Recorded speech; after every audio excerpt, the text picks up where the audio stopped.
ये विपत्ति आई हुई कैसे है मान्यवर? ये विपत्ति लाई हुई विपत्ति है, ये लाई गई समस्या है, ये लाया हुआ संकट है, आया हुआ संकट नहीं मान्यवर। तो ये लाया हुआ संकट कैसे है? देश की जनता को नहीं पता था मान्यवर, आपको भी नहीं पता था, हमको भी नहीं पता था, लेकिन आदरणीय प्रधानमंत्री जी को पता था, देश के विदेश मंत्री को पता था कि जो हार्मोज का समुद्री मार्ग है वहां से भारत की जरूरत का 60% कच्चा तेल आता है मान्यवर, और 50% भारत के जरूरत की गैस आती है, उसी रास्ते से आती है। यह बात नरेंद्र मोदी जी को, आदरणीय प्रधानमंत्री जी को पता थी।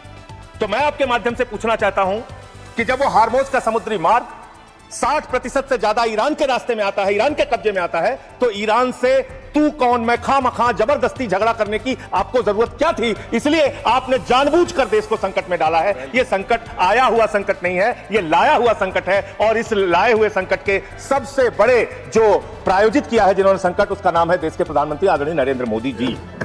मान्यवर, यह बात देश की जनता को पता होनी चाहिए।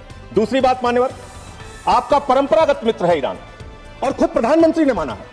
प्रधानमंत्री जी जब गए थे ईरान की यात्रा में, उन्होंने कहा भारत और ईरान की दोस्ती इतिहास से भी पुरानी है। ये प्रधानमंत्री के वक्तव्य है। उन्होंने खामेनेई जी को कुरान की पांडुलिपि भेंट की थी 7वीं शताब्दी की मान्यवर। उन्होंने चादर पोर्ट का समझौता किया था, जिसका मतलब प्रधानमंत्री ने खुद किया कि भारत का व्यापार बढ़ जाएगा, पाकिस्तान की अब हमें जरूरत नहीं पड़ेगी, अब हम अपना एक अलग रास्ता बना के और भारत के व्यापार को बढ़ाएंगे। और वहां पर सरकार ने सैकड़ों करोड़ रुपए चाबार पोर्ट पे वेस्ट किया।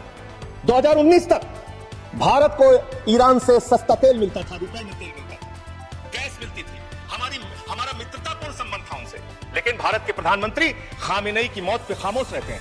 160 स्कूली बच्चे मार दिए जाते हैं, खामोश रहते हैं। और इतना ही नहीं मान्यवर, ईरानी नौसेना को हमने अपने युद्धाभ्यास में बुलाया, और जब वो नौसेना का जहाज वापस जा रहा था, 100 नौसैनिक मार दिए गए ईरान के, अमेरिका के द्वारा। प्रधानमंत्री खामोश, हमारे मेहमान मारे गए, एक शोक संवेदना के शब्द हमने नहीं बोले। तो ये संकट भारत के ऊपर आपने लाया है, ये आया हुआ संकट नहीं है।